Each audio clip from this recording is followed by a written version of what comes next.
It's going to be student-led every Tuesday evenings here in the hub. But then every once in a while we have guest speakers like we do tonight. So tonight we have a speaker from a group called Reasons to Believe. And I'd like to invite up Ben, who's in charge of their chapters nationwide, and he's going to explain a little bit more of what we're going to be doing tonight. All right, thanks. Thank you, Hannah. Well, welcome everybody. It's good to see you come out here on a beautiful Friday evening, sacrificing your evening to come here. A really great presentation. So my name is Ben, and I confess I went to Washington State University. Oh, I know, terrible. But I work with a ministry called Reasons to Believe, and Reasons to Believe is all about revealing God in science. So it's really bringing together what we discover in creation and what is made through the tools of science and understanding Christian faith. So it's a Christian ministry, and really using science apologetics. Apologetics is just giving reasons for why we believe what we believe, using science apologetics in service to reaching people for Christ. So I've talked to a number of you, and a lot of you are in the sciences, and that's great. So RTB, Reasons to Believe, is really a science apologetics ministry, but our focus is really evangelism. So we really want to be able to share the gospel with people, but speak in a language that is something that really relates to like science-minded people. And so that's what we're all about. It's headquartered in California, and so our guest George is based there. He's a staff scholar. I'll say a little bit more about him in a minute. But we also have chapters, what we call chapters, all over the nation. And so we probably have about 40 active chapters of the ministry. And the chapters serve as a local place for like-minded people, people who are interested in Christianity and interested in science, and want to find a space to learn and grow in their faith through the resources that we've developed. Reasons to Believe has a whole staff of PhD scientists who are expert in their fields of astronomy, cosmology, biology. We have a philosopher or two on staff, and so they speak with authority and really provide a unique voice into the Christian community, bringing good, solid science into the discussion. So I work with all the chapters around the nation. I live in Oregon, actually. I grew up in Port Townsend, so Seattle's kind of, sort of a familiar place. So the reason we're up here is not only to partner with our good friends at Ratio Christi, and I'm so excited to have Ratio Christi here on the UW campus, but we partner with ministries like Ratio Christi to provide these kind of talks for students. But we're up here because we're actually celebrating what we're calling the reboot of the local Seattle chapter of Reasons to Believe. So if some of what you hear tonight is kind of exciting and you want to learn more, of course, hopefully we'll continue to be able to partner, during, the seasons with Ratio Christi, but we also have this chapter starting up. It's in Green Lake, and there's information on the table over there, and they'll be meeting monthly and holding great meetings where you get to learn more about science and faith. So we'll be doing that. Actually, we're having what we call the reboot tomorrow, and there's information again on the table there for that. So if you want to come to that, that'd be awesome. It's at Fairview Church in Green Lake. But let me introduce George. So let me tell you a little bit about George. He's got just a great bio. So I'm going to actually read his bio because I don't want to leave anything out. So let me tell you about George. George, Haraksin serves as Scholar Community Program Director and a staff scholar at Reasons to Believe. He has a long history with RTB, and as a pastor of a local church, he frequently partnered with RTB, hosting and participating in events, bringing RTB staff scholars to speak at his congregation. And currently, George serves as a senior adjunct professor in philosophy and ethics at Azusa Pacific University, where he has taught since 2002. At his church, George served as lead pastor for 5 years and as associate pastor for over 15 years. He and his wife Tracy attended and led that church for 28 years. Wow, 28 years. But this is really cool. He participates in the worship teams as a drummer and percussionist, and his wife is a worship leader and singer, vocalist. And he's led ministry teams all over the place. Romania, India, Hungary, Venezuela, Serbia, Czech Republic. You didn't tell me about some of those places. That's pretty cool. George holds a BA in Comparative Religions from California State University in Fullerton, and a master's degree in Philosophy of Religion and Ethics from Talbot School of Theology at Biola, a master's in philosophy from Claremont. George has studied under well-known philosophers and ethicists and apologists such as J.P. Moreland, William Lane Craig, Stephen Davis, Dallas Willard, Richard Swinburne, and Linda Zagzewski. Thank you.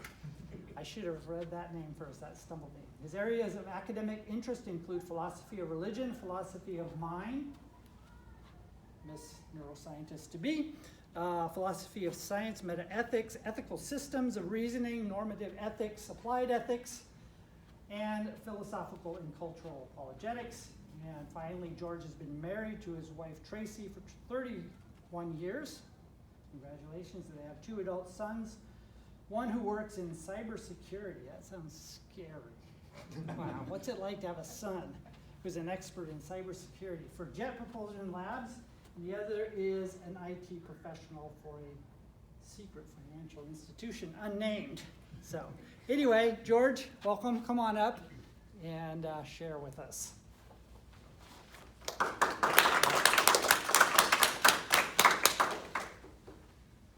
Last time I was here at the University of Washington campus, it was actually 30 years ago. I was 2 years old.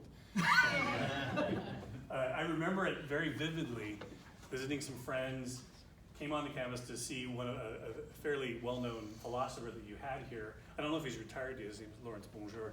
And I was thinking about going to graduate school here, and I remember coming on the campus, but it was a rainy day, surprise, and I was standing at the stairs because I was early at one of the staircases, and it was, I believe this is the corridor where you have the cherry, is it cherry blossoms? Oh yeah. Is that right? And so it was just the start of spring, and it was all cloudy, and then I was standing by these stairs that led up into the building, and then suddenly a light from heaven came out. And the sun shone on, I'm 100% truth, onto the stairs. And I was kind of the only one standing there, and then suddenly students started walking over and sitting on the stairs. And they just started looking at the sun. And guys started taking off their shirts, and they were basking in the sun. And I was amazed. I'm like, where did all these people come from? And they all congregated on just a small staircase. And then, as soon as it shown up, the sun disappeared, shirts back on, backpacks, and everyone disappeared into the trees. It was really free. It was like a religious experience is what it felt like. So that was my last visit. I've been to lots of other places in the world, but I hadn't been back to Seattle, so it's fun to be present with you. So rumors of war and peace. I'm not the scientist at Reasons to Believe, but I play one on TV, and I work with a lot of them, over 200 in what we call our scholar community. But I want to talk tonight a little about this subject. You may be familiar with Jerry Coyne. He's Professor Emeritus of Ecology and Evolution over at University of Chicago. He says, yes, there is a war between science and religion. He is a fairly outspoken atheist, But at the same time, he's a person that's concerned about free speech and other things along those lines. But in another publication, he said this: had there been no Christianity, if after the fall of Rome, atheism had pervaded the Western world, science would have developed earlier and been far more advanced than it is now. So the implication there is, obviously, Christianity has mitigated, held back science throughout the centuries. And it would have been different if, essentially, atheists had been in charge in one sense. Now, this has been challenged as well. Christian philosopher, probably one of the top philosophers in the 20th century, Alvin Plantinga, taught over at Notre Dame for years. He's retired now. I've had a chance to study under him and also meet him and have dinner with him. He wrote a book about a decade ago called Where the Conflict Really Lies. Plantinga really helped establish in American Anglo philosophy that religious belief is rational. This was part of his big project. It was coherent, it was rational, it was warranted, it was justified. And he argued in that book that the conflict between science and theistic religion, specifically Christianity, is actually superficial, and at a deeper level, there really isn't a conflict, but concord. He says this in the book, and this is what he argues: the conflict really lies between science and what he calls ontological naturalism. And what he just means by that is a naturalism that holds that all there is to the world is physical reality and its processes. That's all there ever was, is, and ever will be. And Plantinga says, really the conflict is between science and naturalism, not science and theistic belief. And he tries to justify that in that particular book. I'm not going to go through his arguments here tonight. Now, this war metaphor, or what's called a conflict thesis, is fairly predominant in our contemporary culture. And it arises from a number of different areas, and I'm going to talk a little bit about that tonight, but I also want to show how Christianity actually undergirds science and really is the kind of worldview that supports it. Now, I don't know whether or not you agree with this conflict metaphor or conflict thesis. How many, just so I know, how many have heard that before, that there's a deep conflict? Right? Yeah, almost all of us. If we might grow up in a context where that isn't as prevalent, but that generally is what people feel like. So I'm actually editing a book right now with RTB Press that's slated to come out, and my at least provisional title is Rumors of War and Peace. And what it is the stories of Christian scientists. I have, for instance, Dr. Cynthia Chung, who worked with NASA's Goddard Space Institute. She has a chapter in there talking about how science was stillborn in China. She's from Hong Kong, born there, but then worked for NASA. I have a particle physicist, Dr. Michael Strauss, who's over at Oklahoma University, works at the CERN particle accelerator doing experiments. And he's another contributor to it. Infectious disease expert, Dr. Paco Delgado. All of these scientists talk about how they have navigated this conflict thesis or this war metaphor, and how they walk through their Christian faith and also dealing with science at the same time. And I think the stories that they tell raise skepticism against this war metaphor or conflict thesis.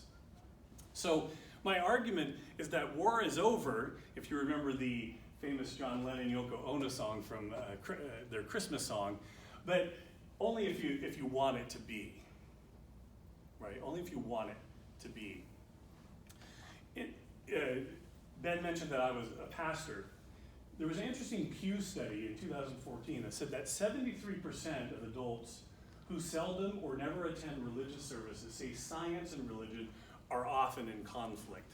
So if you're not part of a religious community, you're more likely to affirm that there's a conflict between science and religion. But still half of adults who attend religious services, at least weekly, say the same thing, which is interesting.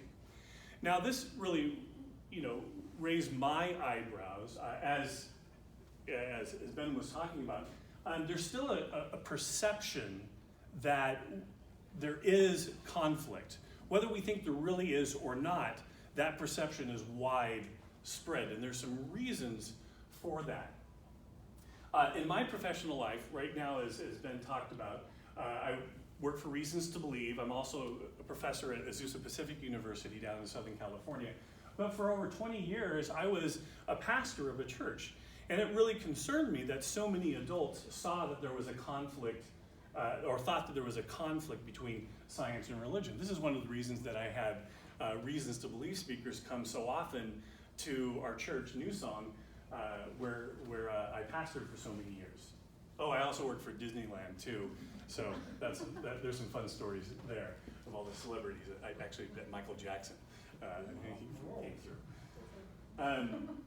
Part of the history of this conflict thesis or war metaphor really comes to fruition in the 1800s. Here you have a book written by John William Draper, The History of the Conflict Between Religion and Science. What's interesting about this book is he raises this subject. This book has an uncanny popularity. And it goes through 50 editions and is just widespread in the culture, so it has a great impact. Following Draper is another author in the 1800s by the name of Andrew Dickinson White. And he wrote a book called A History of the Warfare of Science with Theology in Christendom. And I think he wrote a part 1 and a part 2. And he had, I think, a particular kind of axe to grind with the Catholic Church, and he had some of the sensitivities with the Protestant Church and some other religions, but he really didn't like the Catholic Church. So you have these two books that become wildly popular and spread this idea that there is a conflict, a war between science and religion. He is actually the founder of Cornell University, that distinguished itself at that time to not be a Christian university or a seminary, but actually have a secular orientation, right? Because most universities were founded, had a theological orientation or a Christian orientation, Catholic, etc.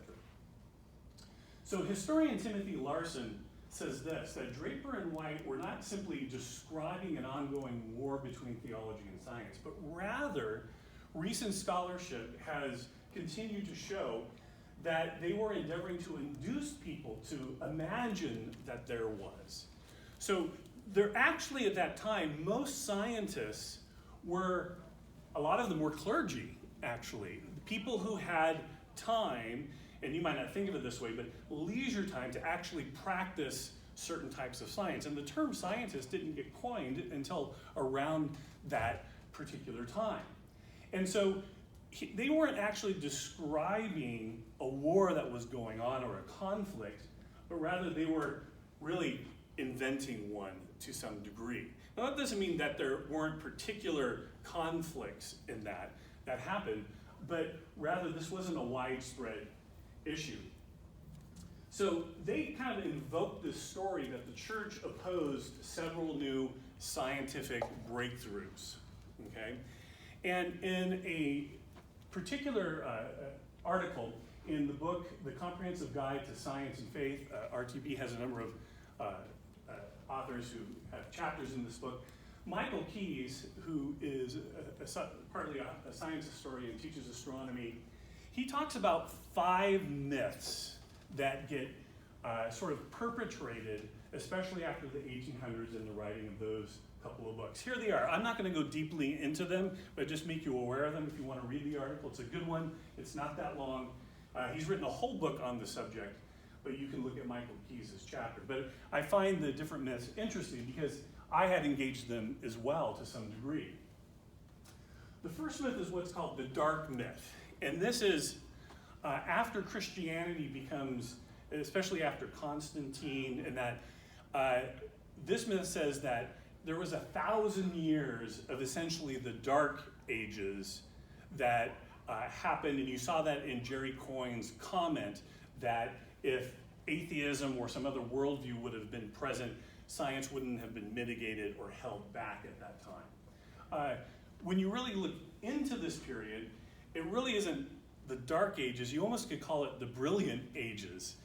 You can look, I was just, I don't know how many of you have gone through Europe or other places. I was just in Europe this last year. And what was interesting, we did a Baltic sailing tour. And at every stop, it was interesting. What they took us to, there were a few interesting sights, but they always took us to what? What do you think? A church. A cathedral. And they would begin to describe the beauty that's there. I saw this one altar in Germany in a Lutheran church. It was so incredible because where the preacher would walk up to speak, the entire podium, but it was huge, told the story from Genesis to Revelation in sculpture throughout the whole thing. And the guide would tell the story all the way through the gospel, showing you through it. And there were Hindus, there were Buddhists, there were people from all different religions and backgrounds, and there the gospel was on this huge piece of artwork that he would describe all the time, and people were just fascinated by it. And these artists through the Middle Ages, not so much the Dark Ages, which was a later label, did amazing things without the tools that we don't have. And if we had time, we could go through the different reasons why that's the dark myth. There's also something called the flat myth. This is the idea that the church taught over centuries that the earth was flat. I'll talk more about that in just a second. There's also something called the big myth. And this is the idea that the universe is so big and massive that it makes God's existence unlikely. Now, as a philosopher, I don't really see that connection, but I see that being displayed in the movie. I don't know how many of you have seen it now, but it was the movie Contact with Jodie Foster and Matthew McConaughey. He doesn't go, all right, in that movie, but he actually plays a former priest there. But in that movie, the famous phrase is, if there isn't other life out there, then this is an awful waste of space. Our founder, Dr. Hugh Ross, has recently written a book called Design to the Core, and he actually argues in that book how actually the universe has to be this size in order to permit life.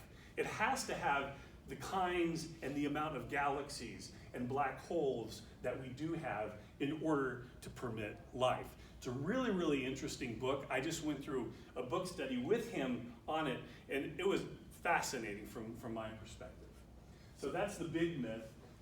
There's also the demotion myth. Many of you have heard of Copernicus, the fact that he showed that the earth revolves around the sun and not the other way around. And this is the idea that we were demoted from being a focus of God to actually being insignificant in the universe. And then finally, the skeptic myth.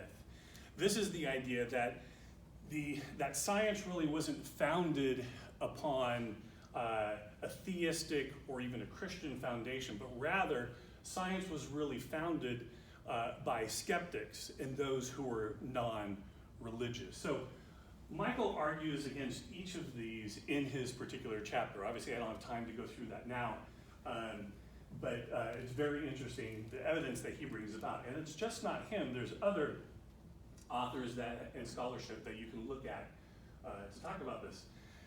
For instance, just the flat myth. This myth gets spread quite predominantly, and so much so that still today, if you read the book by David Kinnaman, who's a researcher, the book Unchristian, he talks in there about a church who does a sermon series of apologies. And one of the apology sermon series, one of the sermons is, we apologize. That means the Christian church apologizes for saying that the earth was flat. Now this actually turns out, and some of you may know this, to be a myth. The Greek philosophers knew and argued and tried to even measure the earth. They knew it was round. They saw in the eclipse it was round. The church fathers, from St. Augustine to Aquinas, talk about the sphericity of the earth. And so this actually doesn't turn out to be the case when you look at the documentation. I teach at the Honors College, and we're going through Aquinas right now. And you see it there in Aquinas that he doesn't argue it. In fact, anyone who is educated generally knew that the earth was round, and even measured it actually quite closely. In their book, Science, Christianity, and How the Conflict Pieces Fool the World, David Hutchings talks about this myth and how it was developed and propagated. And you can go through his scholarship if you want.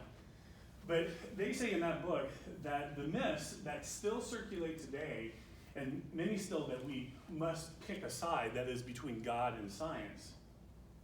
They say the history of science and religion, despite the common acceptance of the contrary, religion has actually been a great value and benefit to science.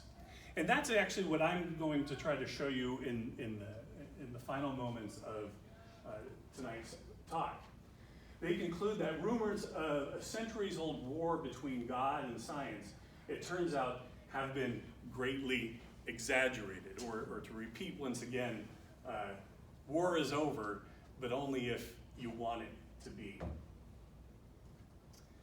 So Christianity arguably birthed and gave rise and actually has a place for science, is my contention.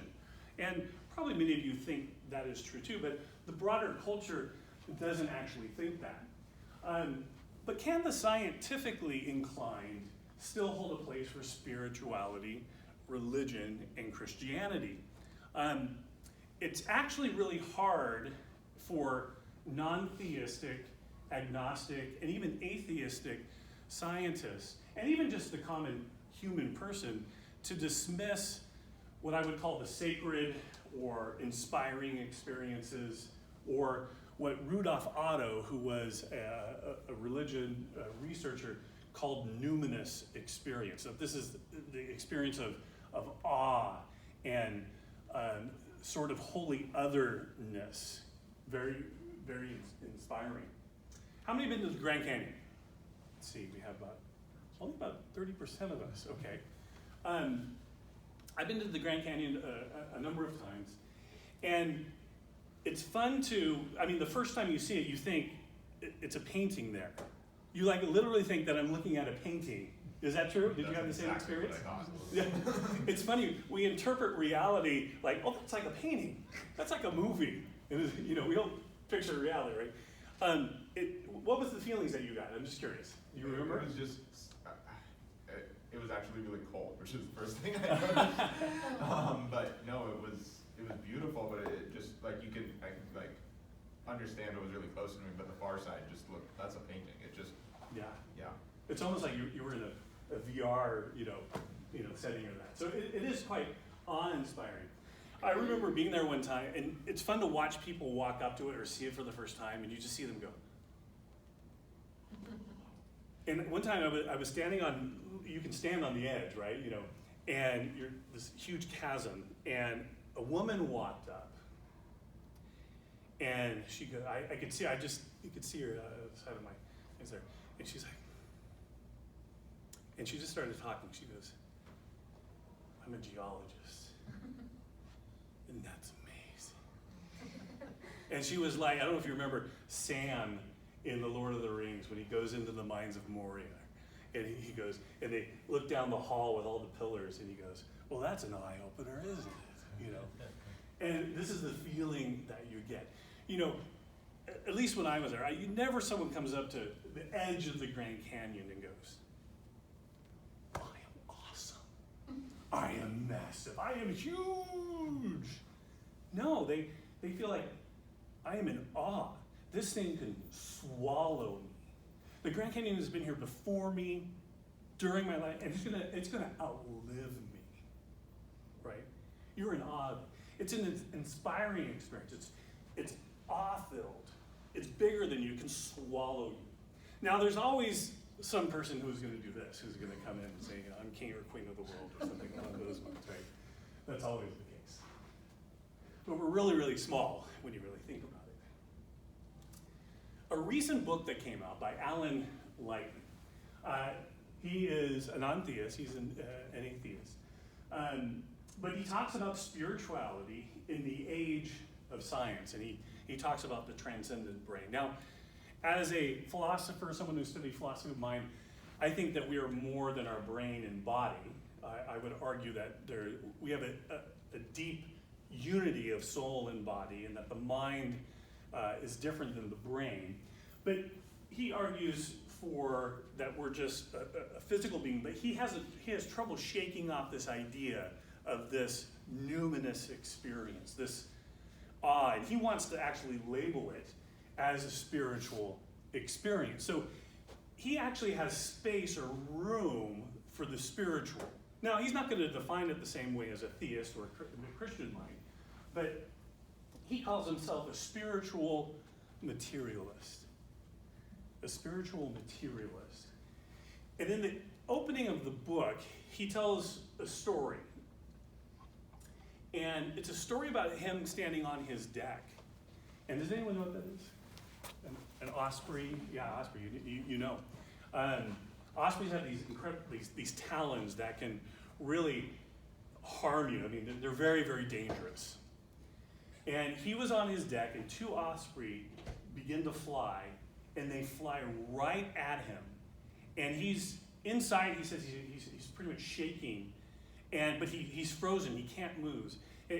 And he locks eyes with one of the osprey. And he doesn't know what's going to happen, and it comes directly at him, and it flies right above him. And he ends up in tears. He says he has this feeling of transcendence, that there's something more to this life than himself. And he describes this sort of numinous, awe-inspiring experience. And he begins to describe it, and he wants to make a place for spirituality. He's just not sure totally what to do with it. And the rest of the book is there to sort of unpack that for him. But he says this in one of his conclusions. He says, the dialogue between science and spirituality has assumed greater and greater importance. He talks about the division in our world, the polarization. And he says science and religion, spirituality are the two most powerful forces, notice that, the two most powerful forces that have ever shaped human civilization. Neither is going away. Both are part of being human. Now that's very different than Jerry Coyne's attitude. Lyman is trying to at least make some space for the dialogue. And I think that's a good thing to have happen. There's some common ground that we can talk about our experiences. I think what's going on here really has to do with our worldviews. There's a lot about our worldviews. What is a worldview? There's a definition there. That's brakes. That's interesting. That got imported somehow. I'm not sure how.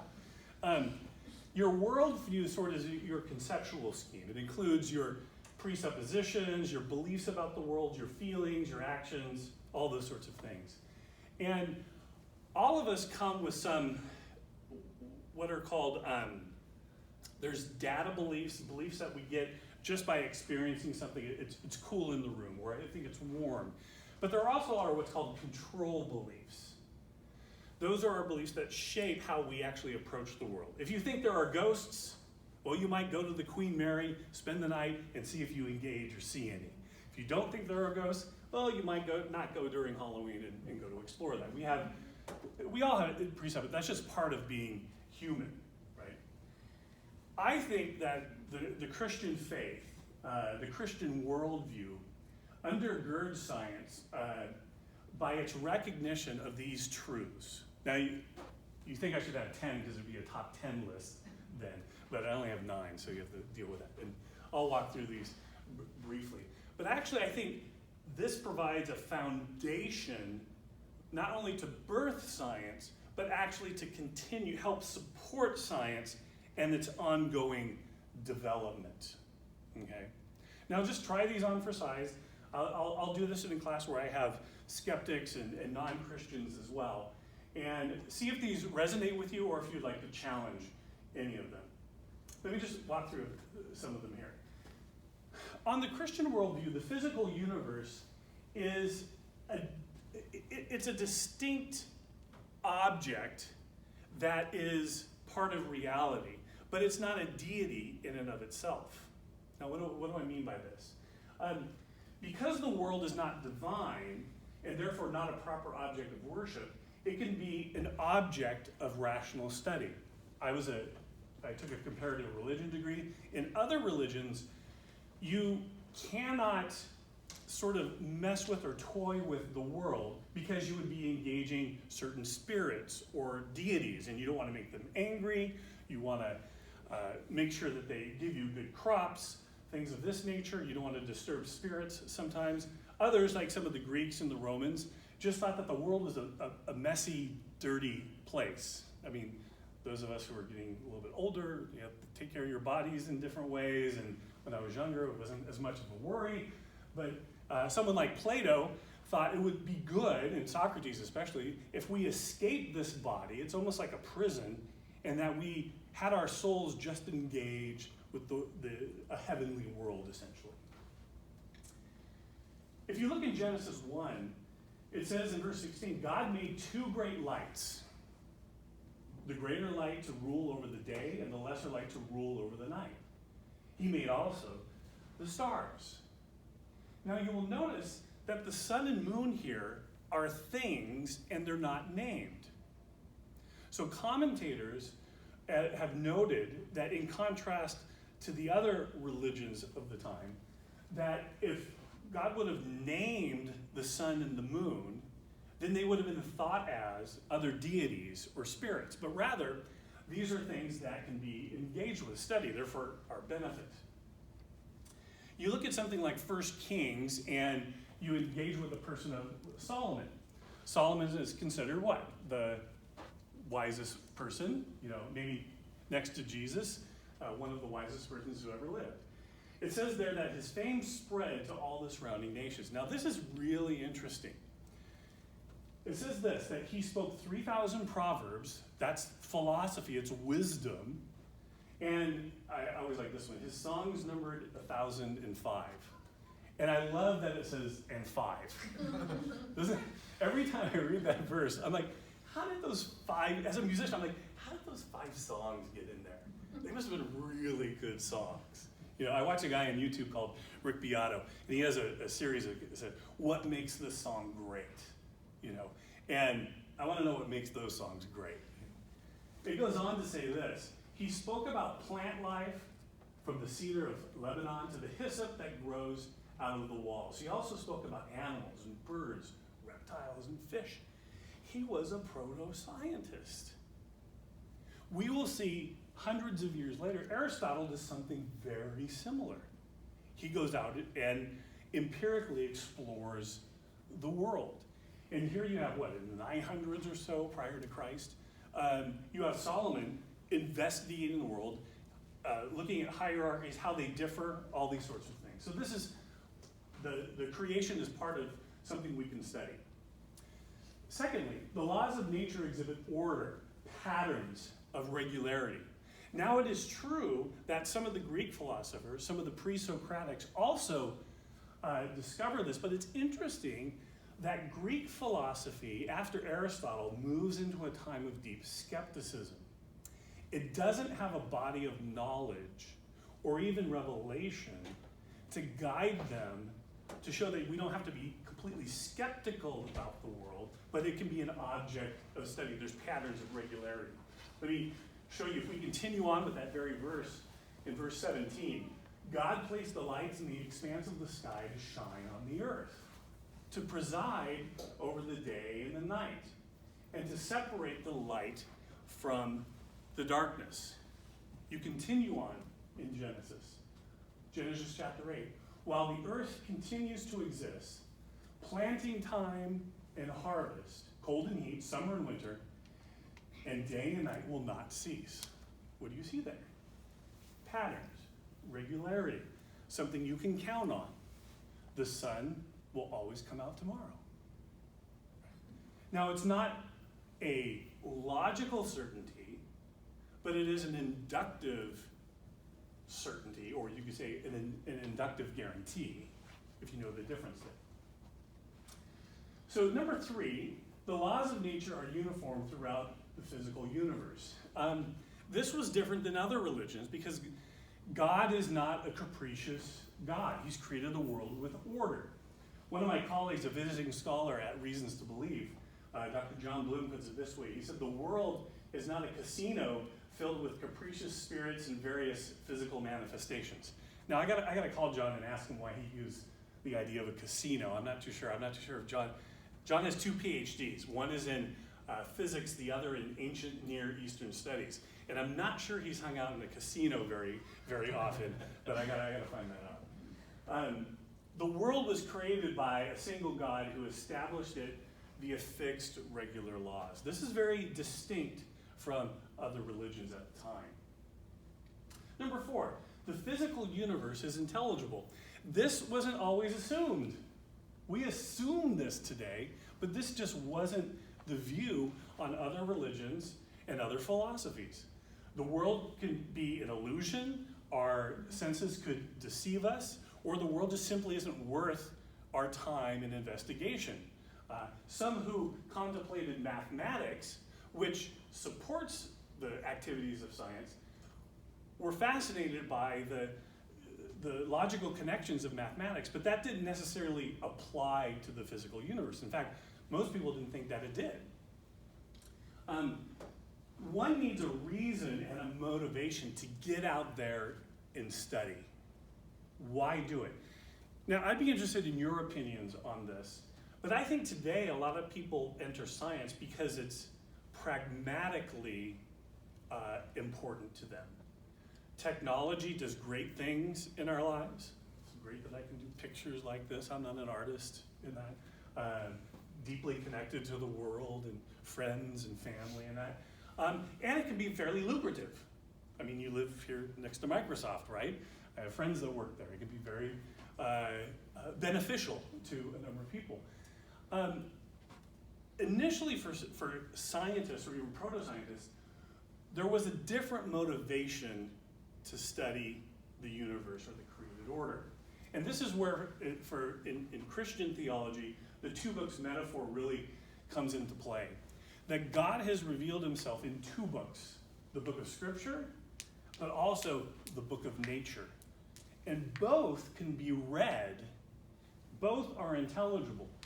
Now we can misinterpret each, and that's where some conflicts can arise, but they can both be read. And it's a motivation. Why? Because it's a pointer back to the attributes of the Creator, the one who created it. So there's a deeper reason than more pragmatic reasons to study the universe. Copernicus put it this way: to know the mighty works of God, to comprehend his wisdom and majesty and power, to appreciate in degree the wonderful workings of his laws. Surely all this must be a pleasing and acceptable, notice, mode of worship to the Most High, to whom ignorance cannot be more grateful than knowledge. It's a powerful statement, way deeply influential person. And the whole demotion myth isn't really even promoted by Copernicus himself. 5, the world is good, valuable, and worthy of careful study. This is a further implication of number 4. Studying creation is valuable, as I said, because it points back to God. But it also must be ethically infused. It must be ethically infused. Knowledge of the creation can unlock secrets and means to helping others. You may have thought of this before, maybe not. I would argue that God in his foreknowledge sets up creation knowing that human beings will sin and fall. And he puts into creation ways for us to unlock secrets that actually are there to help us overcome sin, suffering, and pain.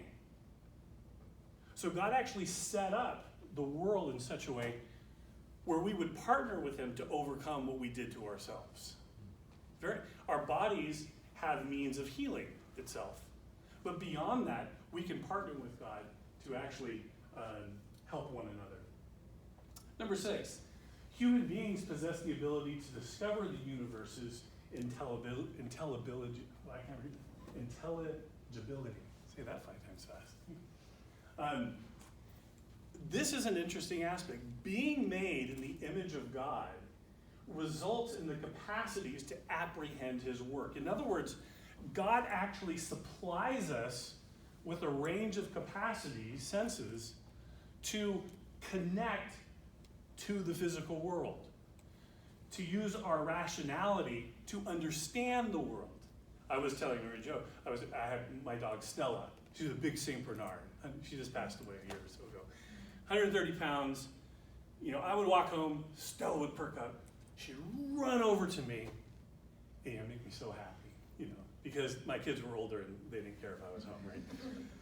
So, but she didn't go, look at her paw and go, where have you been? I've been waiting for you. You know, we need to do a detail. We need to define this relationship. Didn't ask questions. Didn't ask the why, the how, those kinds of things.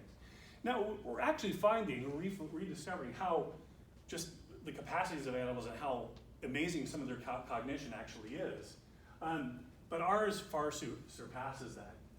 There's even a redundancy, if you think about it, built in to our senses. What do I mean by that? This is in something. Do you guys have amusement parks up here? No? Not really. Yeah, the weather is not really conducive to it. This is Six Flags Magic Mountain near me in Southern California. Some of you may have been there. This is a 4D roller coaster. And I think this is the only one in North America. The other one is in Japan, I think. So this is X2. And has anyone ridden it? I'm just curious. Oh, yeah. What do you think? It was awesome. It was, yeah, what was awesome about it? When they shoot fire in your face. Did you get burned? Yeah. Yeah.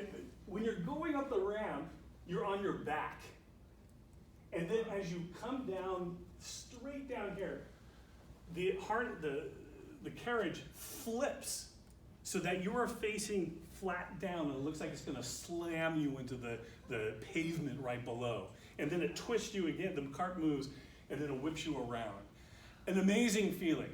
My son, he's 6'5", so he's just under being short enough to still go on the ride. Because there's actually a height limit in that sense. And he's one of these people who has studied the roller coasters and why they're safe. Dad, you get in the shower, you could die there more than the roller coaster.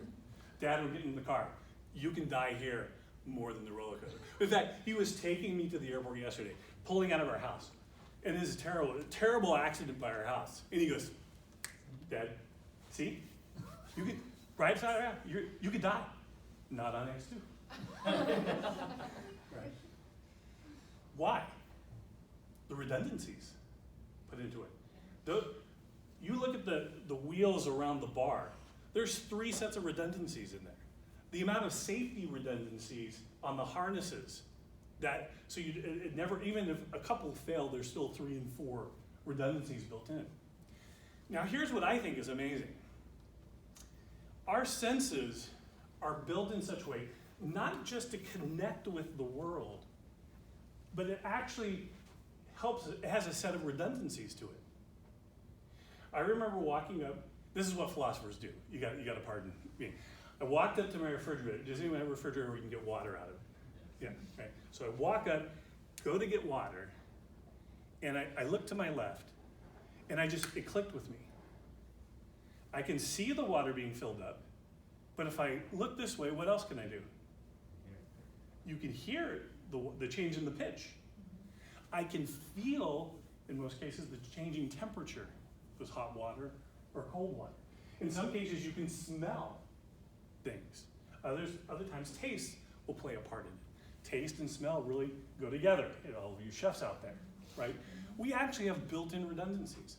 If you, God forbid, you were blind, you can still smell, hear, all sorts of things. It really is quite amazing. We have in our scholar community a doctor in the UK who's written already one book, but a second book with a group of doctors, and they go through the different systems of the body, talk about these redundancies, but also how the systems work in tandem with one another. It's fascinating, absolutely fascinating. Just a couple more. Also, the free agency of the Creator makes the empirical method necessary. What do I mean by that? We actually have a task ordained by God to go out and discover how God has actually created the world. In other words, to critique my own discipline, there's no armchair philosophy. It won't do. I just can't sit in my chair and tell you how the created order is. You have to get up out of your seat and go explore and look to see how God actually did it, not how you think he did it. He could have done it in a number of ways. Proverbs 25, it is to the glory of God to conceal a matter, and it is the glory of a king to search out a matter. God actually gives us the opportunity to search out his secrets. He actually dignifies the image of God in us to go out and discover things. Another motivation. Finally, the intellectual and moral virtues essential for carrying out the scientific enterprise are actually a part of God's moral law. This is actually, I think, one of the most important points for today, because we're seeing, it may be unprecedented. I'm not a sociologist, so I can't completely justify this. But there have been numerous professors recently who have lost their posts for falsifying data. And so if science is going to continue to progress or progress well, you need virtues like truth-telling, honesty amongst colleagues. Actually, friendship is an important part of the scientific enterprise. Also, justice. How we use a particular discovery is important, because you can use it for good or you can use it for bad. How many of you saw the film Oppenheimer? Right? The whole idea of the discovery of nuclear power, how to use it, how to employ it, that movie kind of deals with, at least in part, some of the books are better, but with the wrestling of how to deal with that power. It was interesting, there's a book out from a guy whose grandfather was on the medical team that took care of Oppenheimer and the other scientists that were there. And it was interesting that there was some interesting conflicts between the medical staff and the physicists, the particle physicists, the theoretical physicists, some of the other scientists. So, some people say there's a conflict between science and religion. A lot of times, there's actually a conflict between science and science. And we have to just work those things out. Science needs a moral compass. Science itself doesn't give us morality. There's an interesting new book called Science and the Good, written by James Davison Hunter. And he goes through the history of how recently science has tried to take on the task of supplying what good and morality is. But he shows how that task has failed, and numerous scientists have ended up in what's called nihilism. They actually think there is no such thing as value, meaning, and purpose.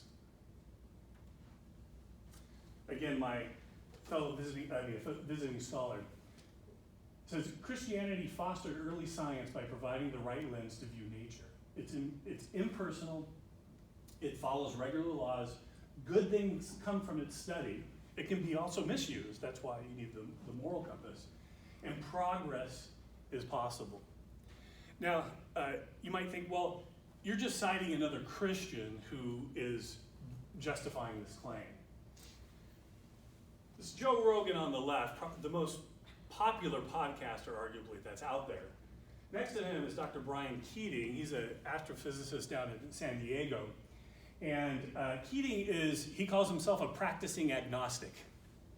And he has a Jewish background, but he's actually friendly towards those who are theists, and Christians in particular.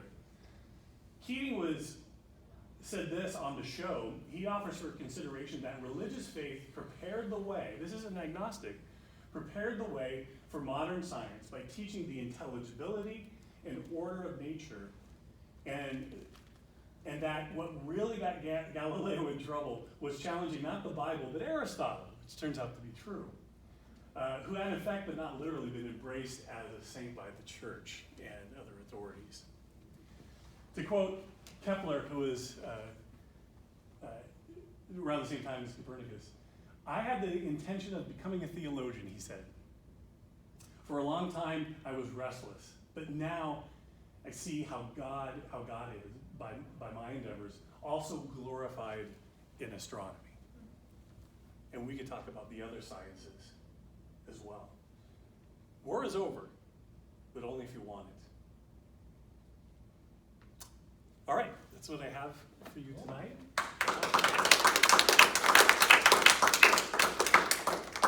Comments, questions, challenge, reflection? I already had pizza, so I can't say go get pizza.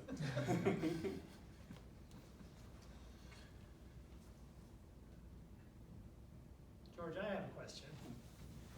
Maybe it's a request for you to elaborate a little bit, but one of the quotes that you cited there was really intriguing to me. It was about where science and religion are the two most powerful components of what it means to be a human. Elaborate a little bit more on what do you think that quote means? That was Lightman, calls himself a spiritual materialist. Right. I think it's just factual that religion, and in particular the Judeo-Christian tradition, the impact it has had on the world is just unprecedented. I have a talk, I do this in my classes too, is Jesus a philosopher and does it matter? And Jesus, one of my mentors, Dallas Willard, used to say, Jesus is the smartest man that has ever lived. The impact that Jesus has made, especially morally on societies, is incalculable, I would say. We have a saying in philosophy that arguably contemporary society morally is a cut flower society. Meaning that, I'll bring flowers home for my wife, right? But they're cut, and they look beautiful for a week, or if you put in the powder, a week and a half or two. But they have no roots, they have no soil anymore to nourish it, and then they wither and die. And arguably that's what we're seeing, is that science by itself can't sustain its endeavor without arguably a theological foundation. I know people will disagree. However, at the same time, the endeavor of science undoubtedly has made, can you imagine living your life without any technology?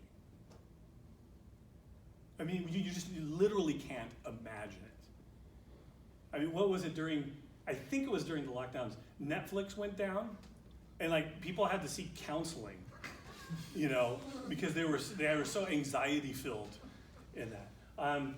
How attached, if you lose your phone, you misplace it, what happens?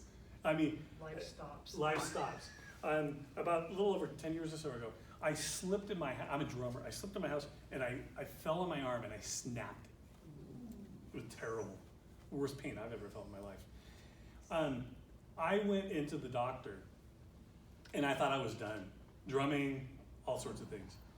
And my arm was literally just hanging. And he came in, and he looked exactly like Matthew McConaughey.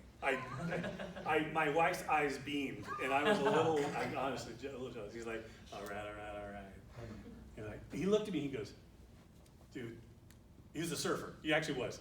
He goes, dude, I can fix that. And he said it with such confidence that inside I had joy.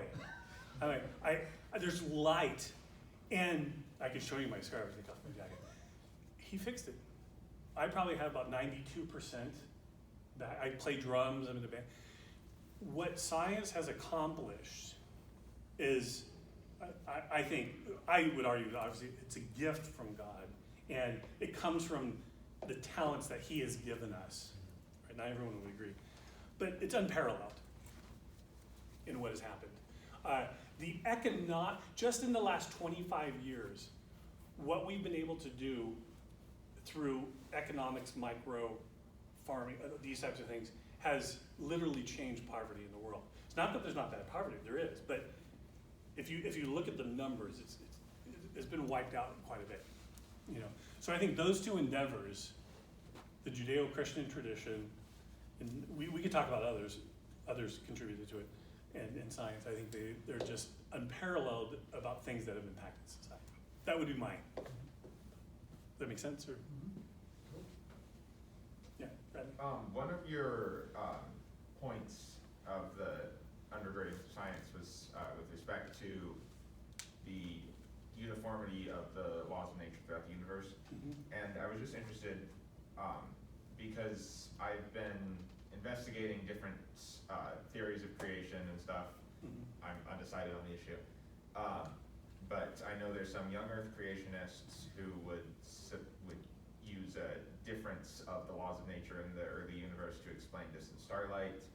I don't like that, but I was wondering if you have comments on that. And then also, I'm taking cosmology class. I love astronomy, and there's an assumption that's recognized as an assumption in astronomy that the laws are uniform across the universe, but it's one that's actually being challenged fairly widely in the astronomy community right now, especially with regards to dark matter and stuff like that. So I was wondering if you have more comments on that. Yeah, I'm not in your field or your discipline. You could probably, in detail, you could speak more to it. But you can proceed, if there are two books of nature, you can proceed with certain theories and assumptions about the world and then try to confirm them, right? Because the Bible, in the beginning, God created. So there was a tradition from the Jews to the Christians that the physical universe had a beginning and time had a beginning, depending on how you understand time. So that was an understanding, but other philosophies and worldviews didn't hold that view at all for centuries. And then only until recently, as you know, we have the confirmation of the Big Bang. Now, I know people try to escape the beginning. We have an astrophysicist named Jeff Zwerin who wrote a book, Escaping the Beginning, who goes through the different theories of challenging the Big Bang and the beginning of the universe. And he wrestles with those, okay? But he still thinks that there was a beginning to our universe.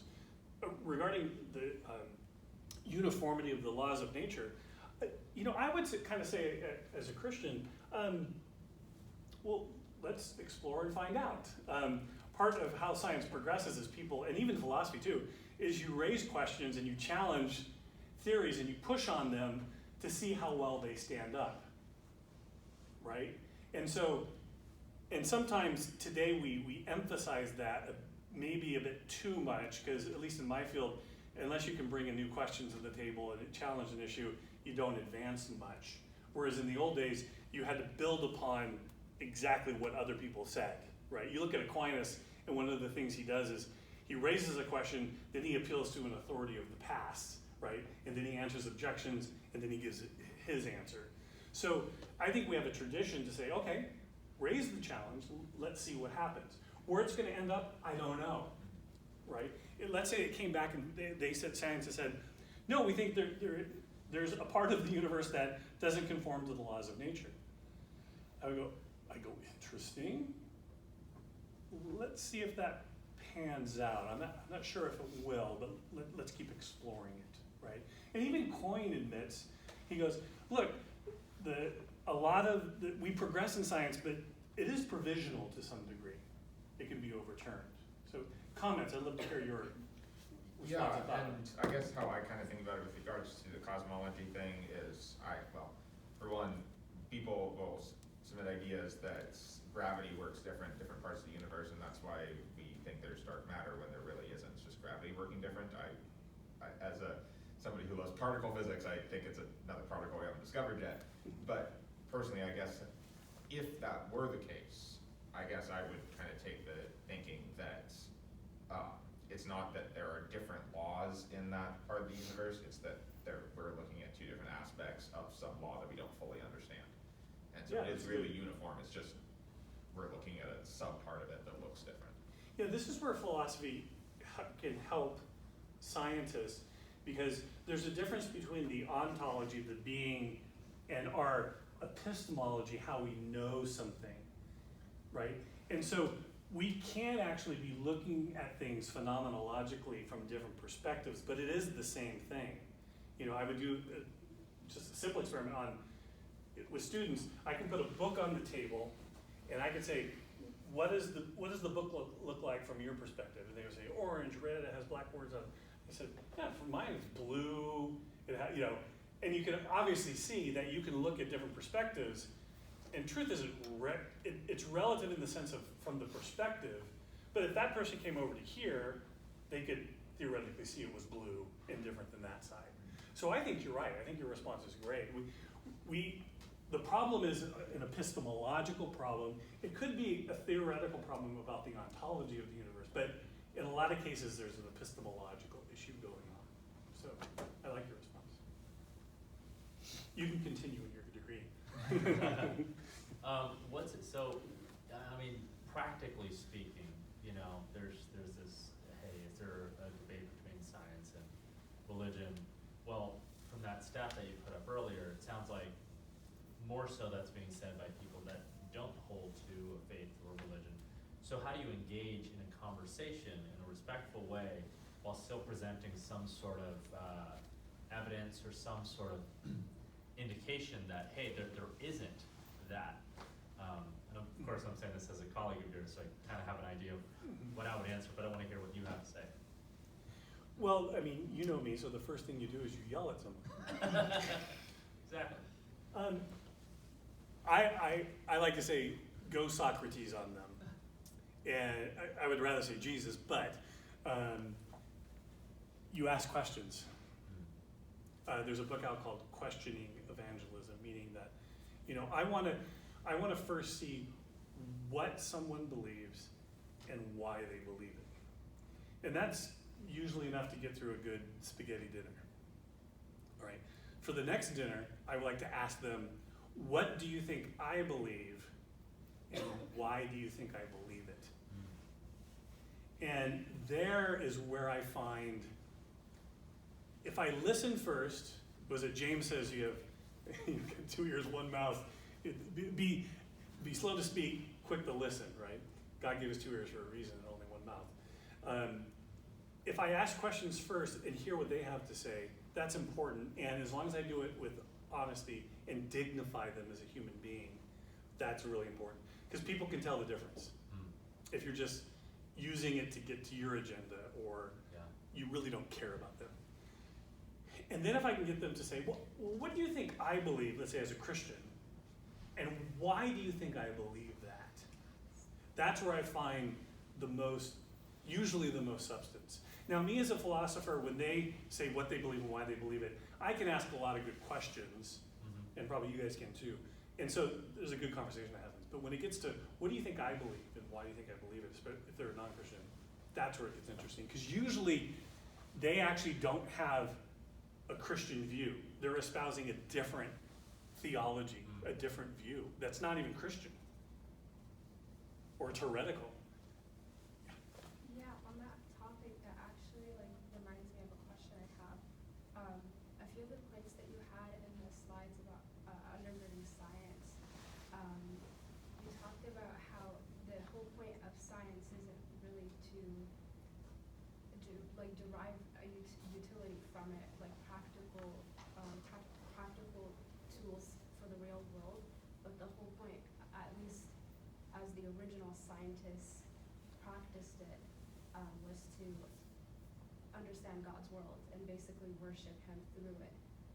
Some of my classmates, I'm taking this philosophy of science class, and we brought up those 2 points, and some of my classmates think that that's not necessarily a purpose of science, that to go after science for the utility of it is a completely fine goal. Like, it's perfectly fine to have that and like detach the whole worship of God thing from it. Sure. What do you say to that? Yeah, notice that goes back to one's worldview. Yeah. And so if you're going to argue that science can be engaged only as a utility or pragmatically, where you're going to have a problem is when if it doesn't work for you and when it's used in an immoral way. Because lots of people have used scientific discoveries for very harmful purposes. We could talk about the Nazis, we could talk about all different cultures when it comes to that. So I think it's a half-truth. You can divorce yourself from it, and descriptively it's true that we can make progress and have new discoveries, and it doesn't have to be a pointer back to God. The problem is, where do you get ultimate meaning, purpose, and value? And I think a lot of atheistic or agnostic scientists complain about the level of and interest in science education, if you read them.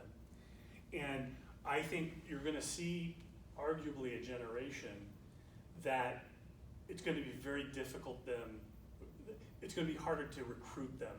You were just talking about that, Mary Jo. Recruiting people like for civil engineering or other things, I think it's going to become more difficult. There's a book by Mark Bauerlein called, it's a provocative title, so it's not my title, but it's called The Dumbest Generation. I know you could be offended by this, but it says, never trust anyone under 30, right? In the 60s, there was a saying, never trust anyone over 30. So it's a flip to that, okay? And he said, he goes through study after study that shows the level of basic citizenry knowledge, but also scientific knowledge is profoundly decreasing broadly in our communities. Even with college students. They did surveys with college students who graduated and couldn't identify the Pacific Ocean. Now you say, that's crazy. And I said, this is not true. But I looked at the studies and it turns out to be true. Because there are other focuses that I won't get into right now. So I don't think it can be sustained. I think descriptively it's a half-truth. You can compartmentalize yourself and not go that route. I would actually, just one last thing, I would rephrase a little bit on how you said it, and you might disagree with me, and that's okay. I don't think it's only to study and worship God. If you remember, one of the other points was to unlock secrets, to unlock what God has put into creation, to actually help one another, to enjoy God's creation. And then that again is a pointer back to Him. I mean, I have a biologist, or biochemist, Dr. Fezrana. When he described what we're learning about, not even just the cell, but in biological systems, it's awe-inspiring. I mean, we're trying to reverse engineer things from what we see in biology. So, yes, awe-inspiring, yes, worship, I think that's the primary, but there are secondary and tertiary reasons to do it. So, yes, people can divorce themselves. I don't think it's sustainable. But to have that like holistic view of it, you have to adopt like a totally different worldview, like Yeah. a Judeo-Christian worldview, and because they're understanding what you're trying to get at. That's a very like common idea that the enjoying God's creation and deriving the utility to be able to help each other. those are like secondary goals. So they understand that, but then they say like the Judeo-Christian framework shouldn't be the only one that we are using to do that. Why can't it not like be other frameworks like spirituality or? Yeah, I'm not, as Bradley was kind of pointing out, I'm not in favor of saying other worldviews or other persons can't do science. I'm not even saying that they can't even make great contributions.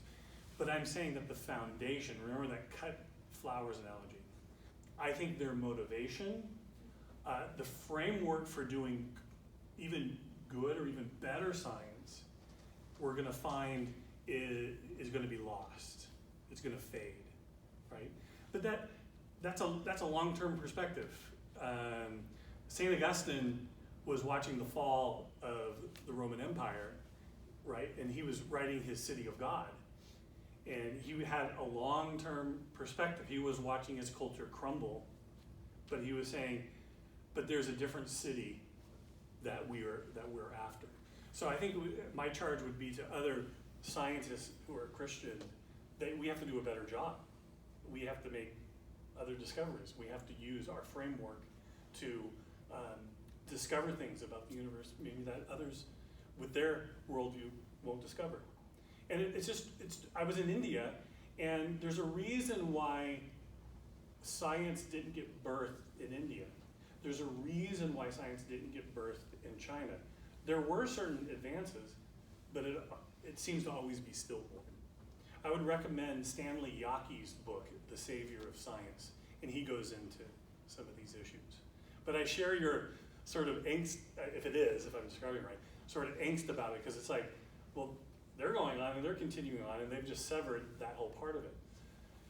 Yeah, I think that they're cutting the limb out from under them.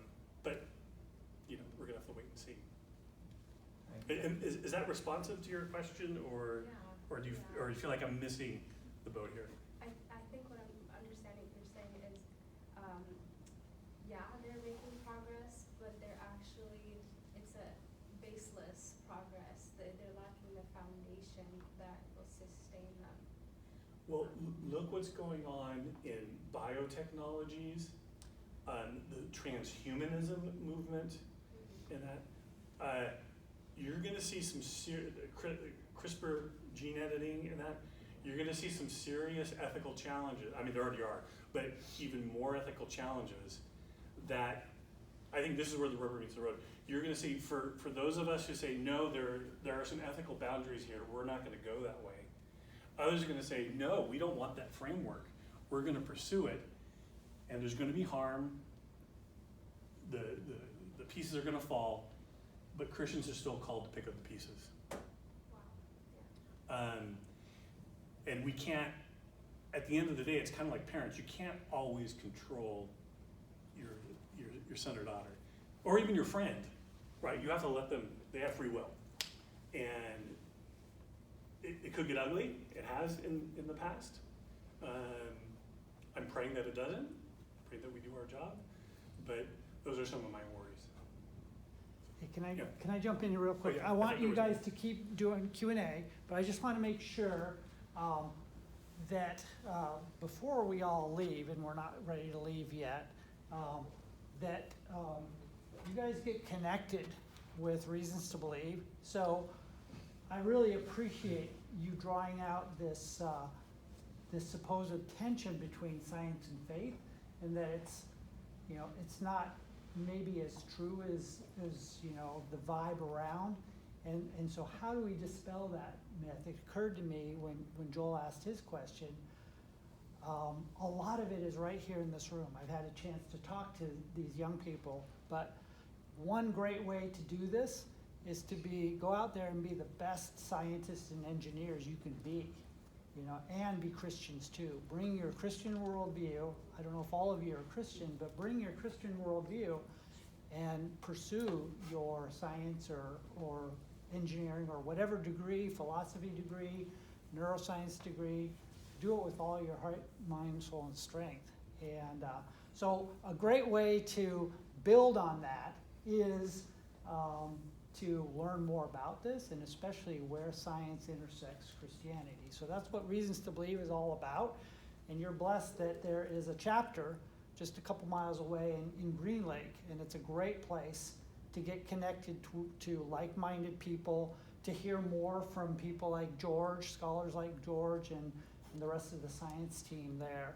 So the way you get plugged in, and here's my pitch, and you even get something free, or you get a chance to win, is you just go and click this. You guys all know what QR codes are now, right? So click this, put your name and your email, and that way you'll get notified by the local chapter of what's happening. But I've got 4 giveaway packages of like great books from RTB that will equip you with more of this stuff. And since there's like, I figured out the odds, it's like you have a 30% chance of winning one of these 4 things. And you gotta win them, because I am not carrying them all the way back to our car. my arms are. So here's the QR code. It'll probably, if I put it there, it'll probably reach. And so do that now. Keep asking the questions and stuff. But Is there one or two other questions? I know we can, yeah. What's your name? Tyler. Tyler, right there. You sign up for Yeah. this. Oh, it's not. Oh, is there too much glare on it? is it working? You know, I can project it on the big screen if we need to. You got it. You got it? Okay. No, any other questions or that? Is there any sort of like app or anything that you can use? Yeah. We just, Joseph, we just produced you can search on it on the App Store or Google Play, or the Google Store. Ask RTB. And it's a place where you can plug in questions, and we're growing the database to answer various science questions in lots of different fields. Like I said, we have over 200 scientists and scholars plugging in their question. And then when you ask questions, if there's one that's not in the database, we get a scholar to answer it and then put it back into the database. So like the question that you were asking is a great one to ask for Hugh or Jeff, who's in that field. I know that they have some thoughts. I might get this wrong, I'm not a discoverer. He's one of the leading persons on dark matter, and that is a South African scholar named Ken Freeman. He wrote a book called God and Galileo with one of our other scholars. He's trying to answer those questions. He's a good person to go to. I can always connect you with him. So I have a question. So you mentioned how St. Augustine saw some kind of hope in the actual society that he lived in, even though his own civilization was like being destroyed. So, and you also mentioned the current decline, for example, our generation's interest in science and in the actual ability to pursue knowledge. So if we take that as a sign of a decline of the civilization, in what should we see hope? And we can see hope in our own life, through religion and so on.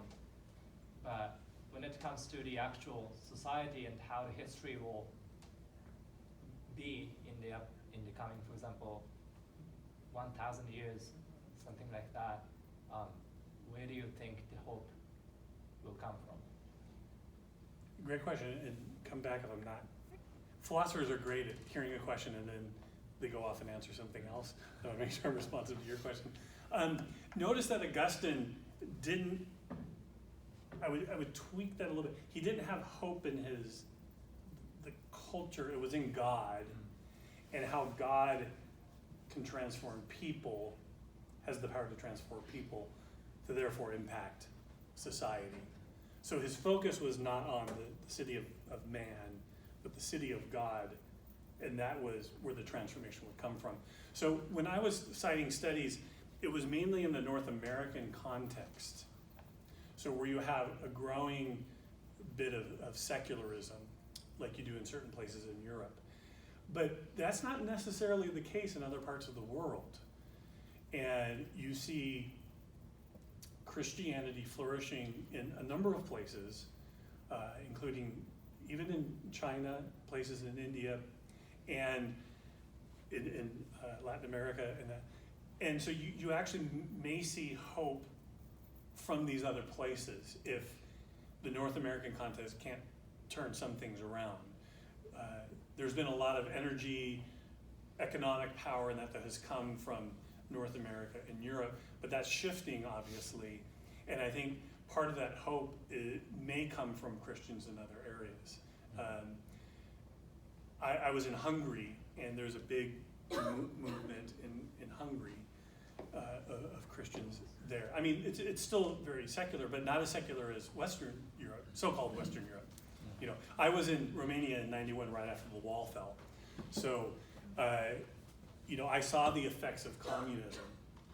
And it's actually interesting because I talked to scientists who lived under communism, and some of them were in our scholar community, and they talked about the squelching effect of communism and also how it led them astray and even mitigated science. So they have a different testimony. I have a woman from Romania. She's in dentistry, in laser dentistry in Washington, D.C. And she was from Romania, lived under the communist regime. And she's adamant about this, that she's so much freer in our context to practice and develop her science than she was in Romania, or her parents in Romania in that. So that's one of the examples. So we may see hope coming from actually other places in the world. And that's a God thing, right? If these people won't listen, these sheep won't lift their heads, he'll find sheep in other places. Is that responsive? Yeah. Yeah, okay. Yeah, I mean, just to comment, I think there was a Bible verse that says, I think when Jesus came down, after his resurrection, people who met Jesus asked about whether the Romans will be defeated by the Jews, and I think Jesus answered that he basically it's not it's not a godly concern, or Well, yeah, and Hannah is a theology person. She can probably address this in the coming weeks. It is, I think one of the better places to go there, it would be when Jesus talks about paying taxes to Caesar, right? And his question is, whose image is on Caesar, on the coin, right? And they say, well, Caesar's. And he says, well, give to Caesar what is Caesar's, right? And then he says, do you remember the next phrase? Give to God what is God's. But notice he stops there. This is actually a philosophical argument called an enthymeme. It's where we get our word meme from, actually. And he leaves the conclusion for the listeners to conclude for themselves. And so when he says, give to God what is God's, what's the following question? Well, what's God's? And the implication is, well, whose image is on you? God's. So you give your life to God. That's God's concern. And God will overturn, if you will, the Romans, in due time. But he has a different way of doing it, right? So that I think is a good passage to go to. Yeah. One more? Go ahead. Tyler and then Tyler. Yeah, so I actually watched the Joe Rogan podcast a little bit. So Oh, you did? Brought him up in your slideshow. So at one point, Neil deGrasse Tyson came on, and they talked briefly about the Bible. Neil deGrasse Tyson pointed out that Christians have a habit of, shifting the goalposts when it comes to the Genesis account of creation, where at first, when we had a proper understanding of evolution, Christians took the Genesis account literally, where it's God literally created the heavens and the earth, or the earth was created in 7 days. He formed Adam out of the dust of the earth. Eve literally came from his rib and stuff like that, where it's the Spirit of God flowed over the waters, and there was a firmament and a dome and stuff. But then Tyson goes on to say that, when we have these new scientific discoveries, then Christians go over and say, well, we're just gonna spiritualize this, we're gonna make that into a metaphor. That's not really what it means, even though it says this, it actually means this sort of spiritual, symbolic, metaphorical analogy thing, and then in the face of new scientific discoveries. And so Tyson's like, well, science is the one that makes the headway here, and Christians are the one who's trying to shift the goalpost and say, well, it didn't actually mean what we thought it meant, it actually means this, and it's ultimately science that's going over and making these breakthroughs that kind of dispel Christian understandings of the creation account. So specifically, and also like there's Noah's Ark and stuff like that with the flood. Mhm. And so it's like, oh, there wasn't really a global flood, it was really more of a local flood, or it's like it only came around this individual region. So it's like they're again like going over and saying, well, it doesn't really mean the entire world, even though it says the whole world. So what do you say in response to atheists who go over and argue that Christians are going over and they're reading back into the text new discoveries in the face of science, which is also making these breakthroughs that dispel Christian Mhm. understandings of the Bible? Yeah, it's a great question. I did watch that with Tyson. Also watch his version of the Cosmos, that program, which is a sort of a remake of Carl Sagan's Cosmos program, which was very popular in the 70s. I would say Tyson's bold, he's smart, and he's rhetorically gifted. But I think the scholarship is borne out that he's mistaken here. And you'll notice what I gave you were scriptures that those aren't reinterpreted, and you can go look at scholarship, Jewish scholarship, so just not Christian, Jewish scholarship, and Christian commentaries going all the way back to Augustine, some of the church fathers and others. And you can see these are interpretations, the one that you mentioned early on. You can see them wrestling with the text. Read Augustine's commentary on his literal commentary on Genesis. He wrestles with these things, talking about long periods of time for the days of Genesis, and not 7 24-hour days. And that was talked about much early on with Christians. So it's not a new idea after science's birth after the 1600s or whatever. You can actually see it throughout history. So I think he's just factually mistaken here. He's bold, like I said, he's bold, he's smart, he's rhetorically gifted. But in the books that I shared, you could read yourself and make your own decision. It just looks like scholarship today has shown that that simply isn't the case. Look at those 5 myths I gave. The Dark Ages myth, the Flat Earth myth, the demotion myth. All of those have evidence that show that it's more complex than that, and these aren't new interpretations adjusting to science. Christianity has always interacted with outside sources. Augustine dealt with Plato. Aquinas dealt with Aristotle. There was an engagement with philosophy, natural philosophers, which was kind of the original science, if you will. And even at the dawning of science, as I gave some of those quotes, there's an engagement of the two books. How do we look at the data and see how it coheres? That would be my response to that. It just doesn't bear out in the scholarship as far as I can tell.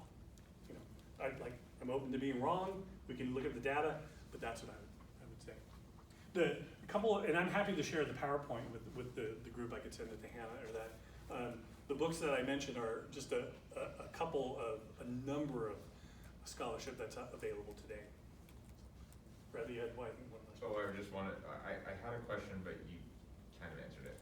And I was just going to comment, even Paul quoted Greek philosophers in one Acts 17. Acts 17. So, Yeah, he quotes the Stoic and the Epicurean philosophers. Yeah. And, I was just going to ask if there was any quick examples you could give of scientific progress in the Dark Ages. That's a very common one I've heard, that Christianity stopped scientific progression for 1,000 years. Can I just interrupt for a second? Yeah. These are great conversations, but we need to start Oh, moving I had them no idea. Oh. I'm sorry. No, yeah, you're good. to the Oh, wall. yeah. And You do. I have 4 winners too. Oh, so. well, that, Oh, okay. there you go. I'll talk to you guys. Yeah, no, Okay. that's good.